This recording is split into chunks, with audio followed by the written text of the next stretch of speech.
Welcome back, guys. Josh here. Got Ninja back down on the table again. We've doing another treatment for swimmers. This time we're looking at our medial elbow. So when we're swimming and we're particularly in backstroke, our arms back here and we're catching here, if your technique's a little bit off, you can be overloading this part of the elbow. So we're gonna do some work on Ninja, show you how we can fix it, and then we'll have a bit of a chat as well.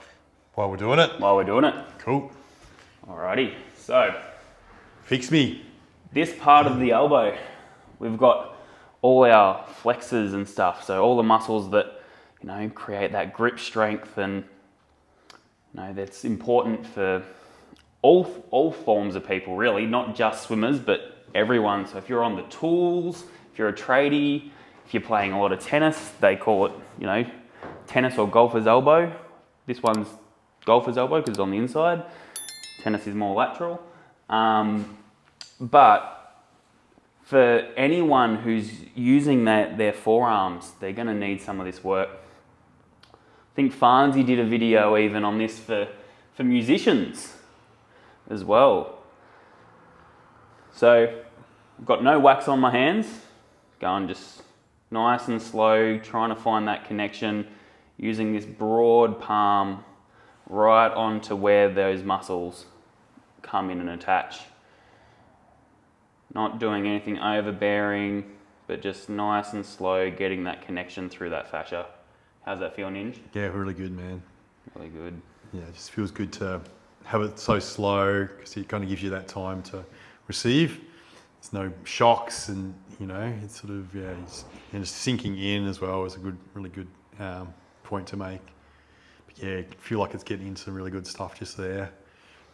And now Ninja doesn't do a lot of swimming, probably zero swimming. Zero, really, yeah. But he'll be using these as well. We've done our lift club just a couple of days ago, Monday night. We had our testing night again.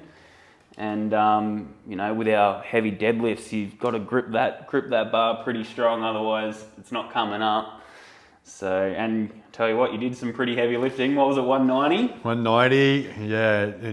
I looked at it, 14 seconds for the one rep. Wow. So it was a grind. And yeah, I was listening to myself. When I'm doing lots of filming, when I'm talking to you guys, just the cues that I give you about grinding it up and sticking in it and kind of visualize yourself standing up. Like it's such a mental thing as well as a physical, Absolutely. So yeah, you got to imagine yourself standing up with it. As soon as you kind of doubt yourself, you've got any uncertainty, it's not glued pretty much to the ground, even if you have got the capacity, but then sometimes it's just outside of your realm anyway, physically, isn't it? It's glued to the ground. But well, it is. Sometimes you might be taking too big of a jump, or something that is a little bit out of your reach at that point in time. But you just trust the process. It was my first time lifting 190 as well, and my first attempt, the bar just sort of shifted and came up, but didn't go the whole way. And I knew after doing that half rep that I would be able to get it. It's possible. Just make sure that the technique was right. Yeah, had everything chipping in. Yeah. Yeah, it's a real team effort, but it's for your your muscles, isn't it? You gotta get them all kind of contributing so that you got more contributing, more involvement. So you got a more chance of getting it up. Yeah. Just relying on a couple of muscles, you know what I mean? It's not gonna be the same as like 500. And that's the same thing, like coming back to this sort of treatment as well. If you're swimming and you're just focusing on that and just using that forearm for that strength rather than using, your tricep, your shoulder, your lat, that whole chain, well, no wonder that muscle's going to get overloaded. Use the whole body as a system. Yeah, that's it. So this the video today was instigated because Josh and I have infrared saunas. Yes. After the gym, our lift club. Last, probably month, I reckon we've been doing it, 3 or 4 weeks. So, we're just having a bit of a chat, and we wanted to talk about the culture that we've got here at MMT, and I suppose we'll think about the culture of our lifting group. Yeah. But yeah, it goes into our team meetings and just the way we are with each other around the the place as well. I suppose I'll let you talk to that. Yeah, well, this company, it is like a family. Like everyone is super, super supportive of everyone. Our lift club, we've got therapists like ourselves that are lifting there, but we've got members of the public that come in and join us as well. And it's just such a supportive group, supportive nature. And I feel like that's why we're able to lift as heavy as we do sometimes, because if you're doing it by yourself, it's a lot harder. No chance. No chance at all. They even turn up to you, Yeah. I reckon. It's but hard. I feel like the support that you have as a team is super, super important. You know, even last Monday we were doing bench press. We were struggling to get 95. It was not moving at all. Yeah. But you know, we wouldn't even try that if we didn't have the support and the spotters and all that sort of stuff around us. Because if you drop that bar on you and you're stuck there, you might really injure yourself. Yeah.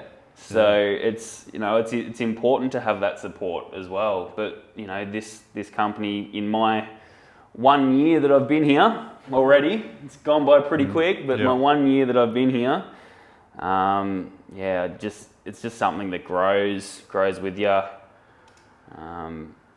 It's fantastic. And you've worked at other clinics as well, so you've got some comparison as well, haven't you? So you're saying it's just not like that in other workplaces, is it? No. Like, all credit to them. Like, they're good, but you know what you, Aaron, Jace, Das, well, what everyone really brings, to be honest. It's not just from leadership, it's what everyone brings.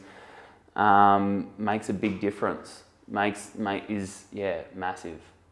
Yeah, it's good. It's just everyone. There's no hierarchy, is there? No. Kind of thing. It doesn't feel like that. Just everyone's an equal. Yeah, like you were saying, like we're still treating. Yeah, we're still in the trenches together, aren't we? We're all together. Yeah. We're all together. Oh, let the light in on me. Let the light in. That's a bit better. So I've just shifted angles a little bit. So I did a whole line with that pisiform part of my hand all down that, like, flexors. You might have seen Ninja do a little bit of movement of his wrist and fingers as well. But now we're gonna come in a bit more direct with the thumb right onto that attachment spot. Just sort of pin and hold. If you've injured this spot, this could be a little bit sensitive. It could be a little bit inflamed. That's okay. We trust the process.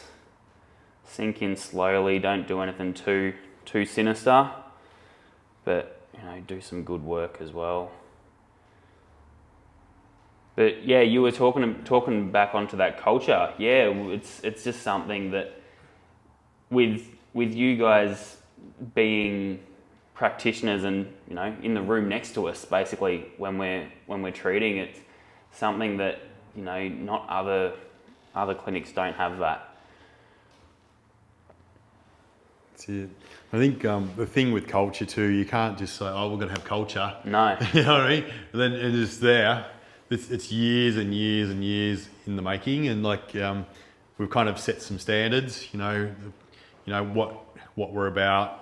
And be examples of that. Exemplification.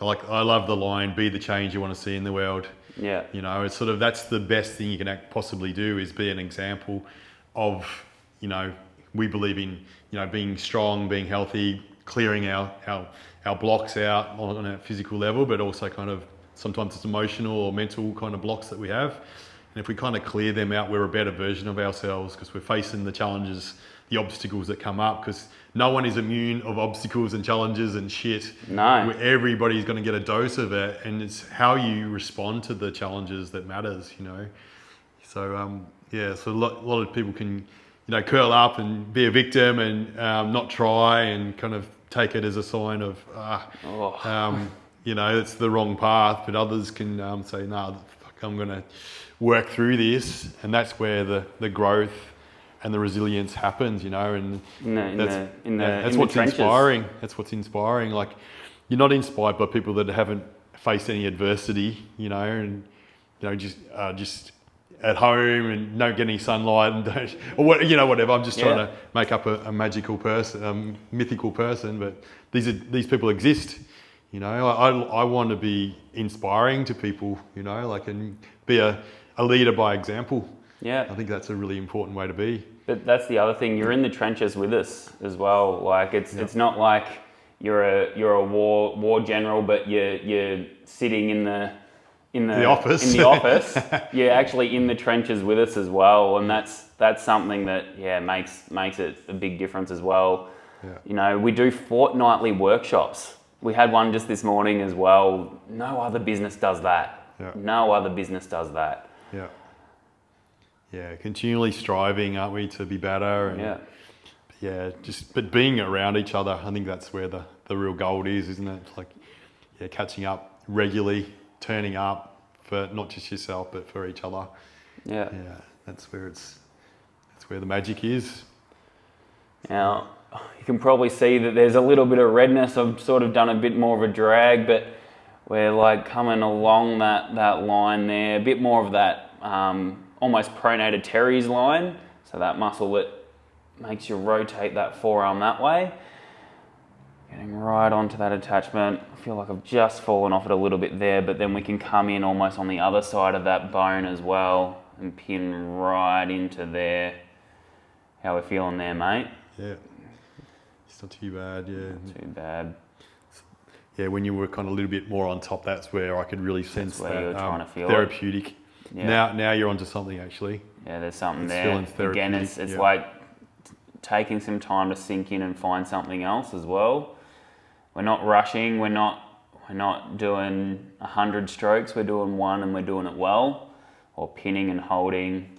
It was Ninja was running the course at the workshop today, and that was again just sort of reiterating that. Like, we were spending 5 minutes on like 3 key money spots today, and as a client who hasn't really experienced this sort of stuff, you might be going, what the hell? Why is he not doing all these strokes and stuff? But that's not what the body necessarily needs. Mm-hmm. For some people, perhaps, but it might not be what they need. And sometimes, this slow, methodical, sink-in approach is more necessary. Yeah, it's got to get to the bottom of that specific spot. If that's a root cause, you're going to really deal with it well, rather than just sort of... And probably everybody has had experience where they've got a pain somewhere in their body, and they're kind of getting it touched, but no one really holds it and goes back to it, or kind of is that tuned in that it kind of needs that time under load to kind of make it melt. So that's where our therapy really differs, because we try and tune into that. And as things melt, we're trying to feel that melt, but then you can feel that there's still some resistance to the side of your thumb or elbow or whatever. Even here now, like on the odd occasion, that tricep muscle will have a little bit of a twitch as well. I don't know if that's been caught, but there's just a little bit there. And it's, obviously the back of the elbow, that's where that tricep comes in and attaches to. So even pinning here, even though I'm focusing more on, the forearm flexors, we can be impacting that as well. And that's one of the benefits of this slow, methodical approach, is you can go, oh, okay, something's going on in that tricep. Maybe that's something that we need to look at some other time, and address that as well. The other thing that I do with a lot of my clients is, when I feel like that sort of started to ease, I'll sink out. Look at that thumbprint there. Look at that, nice and deep. But then we get Ninja to take that arm through some ranges of motion, and we go, do you feel any sort of niggly spots, any other areas in that elbow? They might be saying, like Ninja was saying before, he felt like there was a bit more of that therapeutic stuff, a bit more in that more belly towards the top of the, or where that bicep comes and attaches, or more in this sort of part of the muscle. So you were saying that before, so we might even just come and address that there. But what are you feeling at the moment? Is that sort of where you're feeling it when you're taking it through those sort of movements? Yeah, just to fill people in, like what you got to do is, like when I was first doing that, I could feel like where Josh had been working, but after like 5 of those, that sort of tenderness went, and then I kind of got a better gauge of where he's feeling a bit tight and things like that. So sometimes after treatment, you just got to, you got a recovery phase or a healing phase that needs to happen. So just circular movements and just, less intense movements that aren't loaded. You kind of need to do them to kind of the body and mind communicate, let the things clear out as well. Be a bit more aware of things, but maybe a little bit more where you're digging that thumb there, right in there. On that tendon. So yeah. And so that's the other good thing here is we listen to what the person on the table wants. We don't have a set sequence in our mind of we've got to spend 5 minutes here, 10 minutes there, 2 minutes here, and all that sort of stuff. Because if you do that and you assign a spot 2 minutes, but that spot needs 10 minutes, you're not going to be giving the client the therapy that they need. Yeah. Can feel that. Yeah. So yeah, analogy you could use for that, Josh, is like if you got to clean up a room, you wouldn't go, I'm going to do clean here and here and here for 2 minutes each spot. No. Because all the junk's over in that corner, but it's clear around here. Why would you spend the time there? Yeah. Spend the time where the problem is. Yeah. So that's sort of like an example you can visualize, and it's the same with us. We want to go where the issues are, and kind of go and try and find the root cause. Yeah, I can feel like there's a little bit almost like a marble size lump, like a little bit of a trigger point or a money spot in here. Again, you can see Ninja's just going through some flexion of the fingers and the wrists, because that's where all these, like I said, that's where all these muscles come in and attach. So him doing that gives it a little bit of a flossing motion under the thumb, helps just try and release it as well.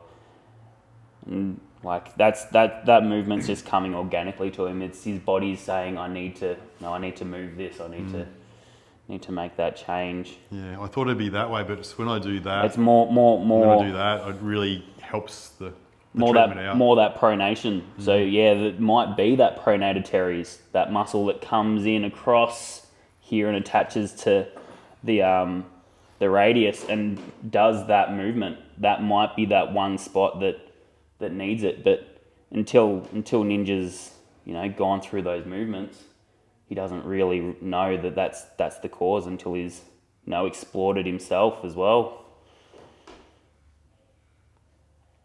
Oh yeah, that's good, mate. Feel like we're really sinking in and finding that tendon. Yeah, it's beautiful. Perfect. It's such a good pain. Yeah. Yeah. That's the other thing is a lot of people don't realise that there is such thing as good pain. It's a different sensation, and your body knows when it's good and when it's not good. But if you haven't experienced this sort of stuff, you might be high alert. You might be going, oh, that doesn't feel comfortable. But there's some people that you'd come in, you just put a pressure into a spot, and they go, oh, that's good. I've had someone that said, can you just chop your thumb off and just leave it in there for forever, because that's what they need. It was uncomfortable as hell for them, but they just wanted, that pressure in that spot, because that was giving them a relief. And it was an understanding, like a deep understanding of what they needed. Alrighty, slowly sink out of there as well. Again, another good thumbprint. But yeah, that sort of just goes to show what we can do just on that medial part of that elbow to help sort of get people feeling a bit better, regardless of whether they're swimmers like me or being in the gym like Minj. Hopefully that's given you a bit of insight. If you do have any of that elbow pain, come see me. I'm in Richmond on the Monday and the Thursday, and out in Ferntree Gully on the Tuesday. So book in and we'll see what we can do for you. Thanks, guys. Done.